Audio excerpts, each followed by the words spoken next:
Assalamualaikum warahmatullahi wabarakatuh. Alhamdulillahi rabbil alamin. Assalatu wassalamu ala asrafil anbiya'i wal mursalin wa ala alihi wa sahbihi rasulillahi ajma'in, amma ba'du.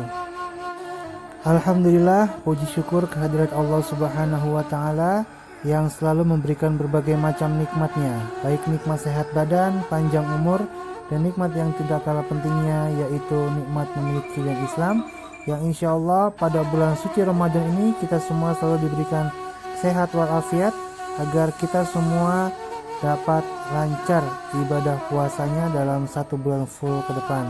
Mudah-mudahan kita semua tidak ada halangan apapun dalam menjalankan ibadah puasa pada bulan ini. Amin ya rabbal alamin. Sholawat serta salam semoga selamanya dilimpahkan oleh Allah subhanahu wa ta'ala atas junjungan alam baginda Nabi besar Muhammad Rasulullah sallallahu alaihi wasallam. Begitu juga kepada para keluarganya, sahabatnya, dan insya Allah kita semua termasuk umatnya yang senantiasa selalu istiqomah menjalani sunnah dan ajarannya. Amin ya robbal alamin. Perkenalkan, nama Bapak Pak Zainuddin Masa. Sebelumnya Bapak mau menyapa kalian, bagaimana kabar kalian hari ini? Baik semua. Mudah-mudahan kabar kalian hari ini baik semua, dan puasa kalian dari awal hingga saat ini lancar, tidak ada halangan apapun. Dalam kesempatan pesantren Ramadan online, Bapak akan membahas materi tentang birrul walidaini. Nah, sebelum kita masuk ke pembahasan, Bapak akan menayangkan sebuah video berkaitan tentang materi kita. Yuk kita saksikan.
Allahumma ighfir li dzunubi wa liwalidayya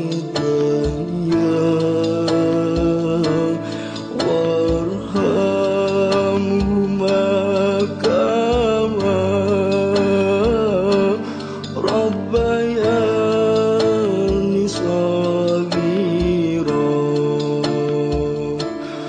warhamhuma kama rabbayani shaghira. Setelah kalian saksikan dari kedua video yang telah ditayangkan, ada perjuangan seorang ibu dan ada perjuangan seorang anak. Nah, ini bisa kalian renungkan semuanya dari masing-masing video tersebut. Sekarang kita masuk ke materi, yaitu tentang birrul walidaini. Nah, ada yang tahu apa itu birrul walidaini? Birrul walidaini adalah berbakti kepada kedua orang tua. Bagi seorang muslim, berbuat baik dan berbakti kepada kedua orang tua hal yang paling utama dalam rangka mentaati perintah Allah dan Rasul-Nya. Allah Subhanahu wa Ta'ala berfirman, Bismillahirrahmanirrahim, wa'budullaha wa la tusyriku bihi syai'aw wa bil walidaini ihsana. Shadaqallahul azim, yang artinya, sembahlah Allah dan janganlah kamu mempersekutukannya dengan sesuatu apapun, dan berbuat baiklah kepada kedua orang tua. Rasulullah SAW ketika beliau ditanya oleh Abdullah bin Mas'ud radhiyallahu an, yang artinya, amal apa yang paling dicintai Allah Azza wa Jalla? Nabi bersabda, salat pada waktunya. Ibnu Mas'ud bertanya lagi, amal apa yang paling dicintai Allah Azza wa Jalla? Nabi bersabda, salat pada waktunya. Ibnu Mas'ud bertanya lagi, lalu apa lagi? Nabi menjawab, lalu birrul walidain. Ibnu Mas'ud bertanya lagi, lalu apa lagi? Nabi menjawab, jihad fi sabilillah. Demikian yang beliau katakan. Andai aku bertanya lagi, nampaknya beliau akan menambahkan lagi. Hadis riwayat Bukhari dan Muslim. Selanjutnya kita akan melihat contoh birrul walidaini dari sahabat Nabi. Di sini Bapak akan menayangkan sebuah video tentang bagaimana sahabat Nabi berbakti kepada kedua orang tua. Yuk, mari sama-sama kita saksikan. Kisah Uwais Al-Qarni, pemuda yang terkenal di langit. Kisah ini bercerita tentang seorang pemuda bernama Uwais Al-Qarni yang hidup pada zaman Nabi Muhammad SAW. Nama Al-Qarni yang disematkan padanya memiliki arti yang dalam bahasa Arab, penghuni langit. Melalui kisah ini kita akan mengetahui siapakah sosok Uwais yang namanya sangat terkenal sampai ke langit. Ternyata hal ini terjadi karena ketaatan Uwais kepada ibunya. Uwais adalah seorang pemuda yang berasal dari negeri Yaman. Sejak lahir, ia memiliki penyakit sopak, timbul bercak-bercak putih di seluruh badan. Uwais adalah pemuda yang soleh dan giat bekerja. Sehari-hari ia mengembala domba milik para tetangga untuk memenuhi kebutuhan hidup. Uwais tinggal berdua dengan ibunya yang lumpuh dan buta. Walaupun hidup miskin, Uwais selalu bersyukur dan sangat menyayangi ibunya. Ia selalu berusaha memenuhi segala permintaan sang ibu. Uwais anakku, kemarilah sebentar nak. Baik ibu, apakah ada yang engkau butuhkan? Anakku sayang, mungkin hidup ibu sudah tak akan lama lagi. Ada satu keinginan ibu yang ingin sekali terwujud. Jangan berkata seperti itu ibu. Katakan padaku, apa permintaan ibu itu? Sebelum saat itu tiba, ibu ingin melaksanakan haji. Mendengar perkataan ibunya, Uwais hanya termenung sambil berpikir. Aku sangat ingin mewujudkan permintaan ibu. Mohon ibu bersabar sampai saat itu tiba. Aku akan mencari cara agar kita bisa pergi ke Mekah untuk melaksanakan ibadah haji. Oh, terima kasih nak. Ibu Uwais sangat bahagia dan memeluk Uwais sampai menangis. Ya Allah, Bagaimana cara hamba membawa ibu hamba yang lumpuh dan buta untuk pergi ke Mekah? Sedangkan jarak dari Yaman ke Mekah sangat jauh, melewati padang pasir yang tandus. Biasanya orang-orang pergi ke sana menggunakan unta. Seekor domba pun aku tidak punya, apalagi unta. Uwais terus berpikir dan akhirnya menemukan suatu ide. Keesokan harinya, Uwais menemui pemilik domba dan membeli 1 ekor domba untuk dipelihara. Namun uangnya hanya cukup untuk membeli 1 ekor anak domba yang kecil. Setiap hari Uwais menggendong anak domba itu naik turun bukit. Orang-orang yang lewat tertawa melihat tingkah Uwais. Hei, coba lihat Uwais itu. Apa yang dilakukannya dengan anak domba itu? Dasar orang aneh. Uwais gila. Uwais sudah gila. Uwais tidak mendengarkan cemoohan dari orang-orang. Saat ini yang ada di pikirannya adalah ibunya. 8 tahun berlalu dan tibalah pada musim haji. Anak domba Uwais semakin bertambah besar. Beratnya mencapai 100 kg. Begitu pula dengan Uwais. Badannya semakin kekar dan bertenaga. Berkat latihan setiap hari, beban berat yang dipikulnya tidak terasa lagi. Sekarang semua orang tahu bahwa apa yang dilakukan Uwais adalah bentuk pengorbanannya kepada sang ibu. Uwais menggendong ibunya sambil berjalan kaki dari Yaman menuju Mekah. Subhanallah, alangkah besar cinta Uwais kepada ibunya itu. Sesampai di Mekah, Uwais tetap menggendong ibunya untuk bertawaf di Ka'bah. Di hadapan Ka'bah, ibu dan anak itu berdoa. Ya Allah, ampunilah semua dosa ibuku. Bagaimana dengan dosamu, anakku? Dengan terampuninya dosa ibu, maka ibu akan masuk surga. Cukuplah ridho ibu yang mengantarkanku ke surga. Allah Subhanahu wa Ta'ala mendengar percakapan ibu dan anak laki-lakinya. Seketika itu penyakit sopak yang dideritanya sembuh. Hanya tertinggal 1 bulatan putih di telapak tangannya. Terima kasih ya Allah. Sekembalinya dari Mekah, Uwais meminta izin kepada ibunya untuk pergi ke Madinah. Uwais ingin sekali bertemu dengan Nabi Muhammad SAW. Dengan berat hati, ibunya mengizinkan Uwais berangkat. Setelah urusanmu selesai, cepat pulang ya nak. Sesampainya di Madinah, Uwais segera mencari rumah Nabi Muhammad SAW.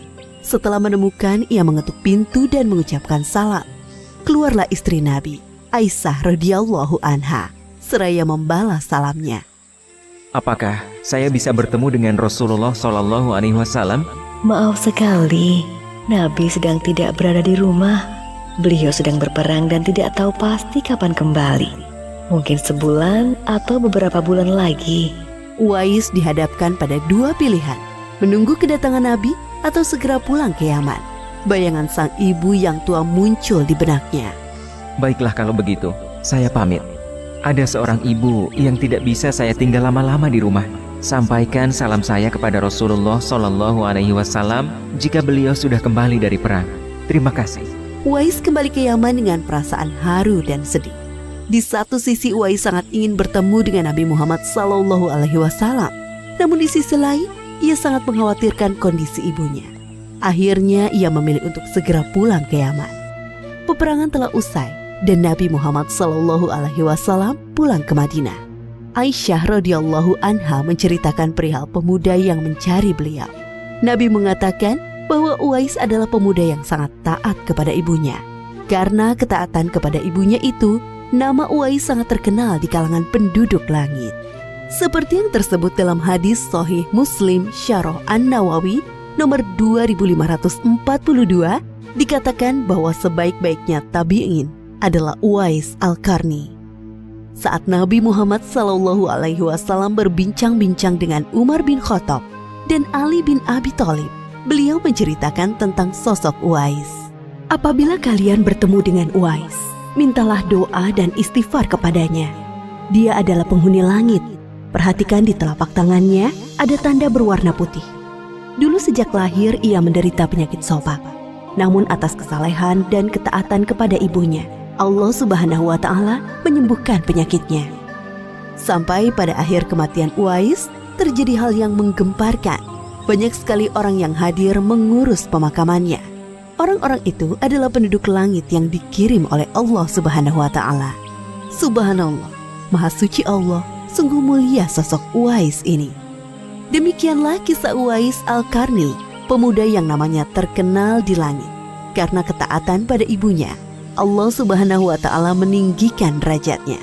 Dalam kisah ini dapat kita ambil pelajaran berharga bahwa kita harus berbakti kepada orang tua. Semoga kisah Uwais Al-Qarni ini menjadi pengingat agar kita selalu mendoakan kedua orang tua di setiap waktu dan menambah ketaatan kepada mereka.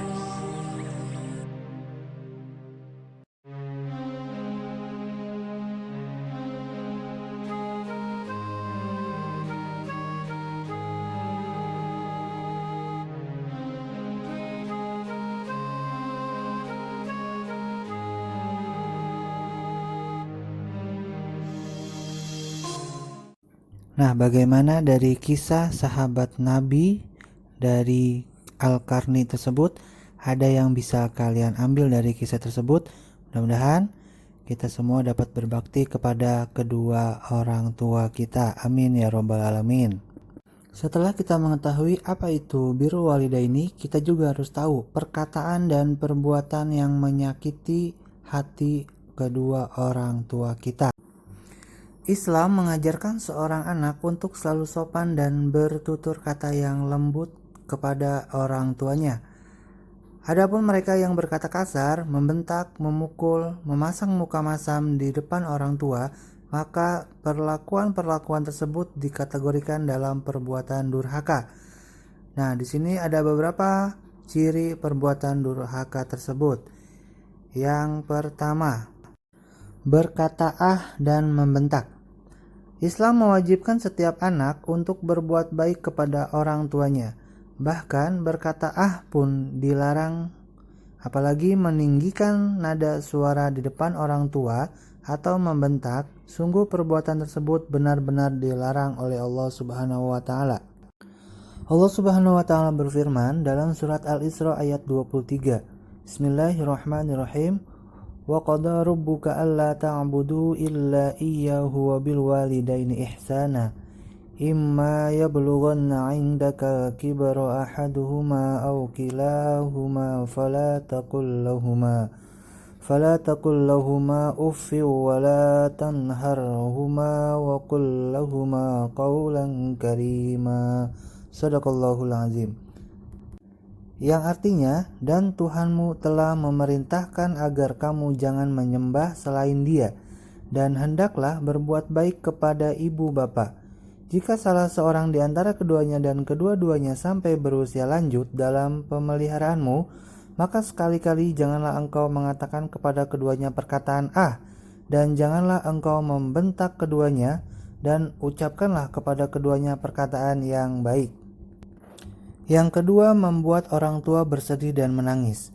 Setiap orang tua pasti berusaha memberikan yang terbaik untuk anak-anaknya.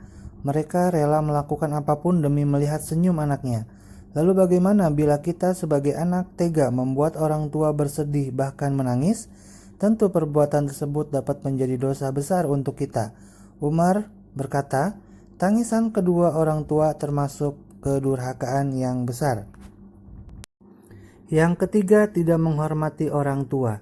Tidak menghormati orang tua juga termasuk dalam perbuatan durhaka, di mana menghormati di sini berarti bertutur kata yang sopan dan halus, mencium tangan kedua orang tua setiap hendak pergi keluar rumah, dan selalu meminta restu jika ingin melakukan sesuatu. Allah Azza wa Jalla berfirman dalam surat An-Nisa ayat 36 yang artinya, beribadahlah kepada Allah dan janganlah kamu mempersekutukannya dengan sesuatu pun, dan berbuat baiklah kepada dua orang tua bapak ibu. Yang keempat, tidak menuruti perintah orang tua. Salah satu ciri anak zaman sekarang adalah seringkali tidak menuruti perintah atau nasihat orang tua. Misalnya saja, orang tua meminta bantuan untuk membelikan bumbu masak, lalu si anak malas dan tidak mau pergi. Begitu juga saat disuruh sholat dan anak tidak mendengarkannya. Perbuatan-perbuatan yang demikian adalah termasuk durhaka kepada orang tua. Demikian adalah perbuatan dan perkataan yang dapat menyakiti hati kedua orang tua. Mudah-mudahan kalian bisa menghindari dan kalian bisa selalu membuat kedua orang tua kalian bahagia. Dan ingat, selalu setiap habis sholat kamu harus mendoakan kedua orang tua kamu. Yuk kita sama-sama doakan. Bismillahirrahmanirrahim. Rabbighfirli wali walidayya warhamhuma kama rabbayani shogiro.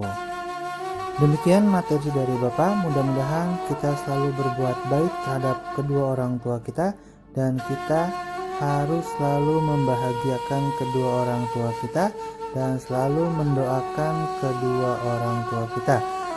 Kurang lebihnya Bapak mohon maaf. Terima kasih. Wabillahi taufik wal hidayah. Wassalamualaikum warahmatullahi wabarakatuh. Ingat, di rumah saja tetap semangat dan salam sehat walafiat.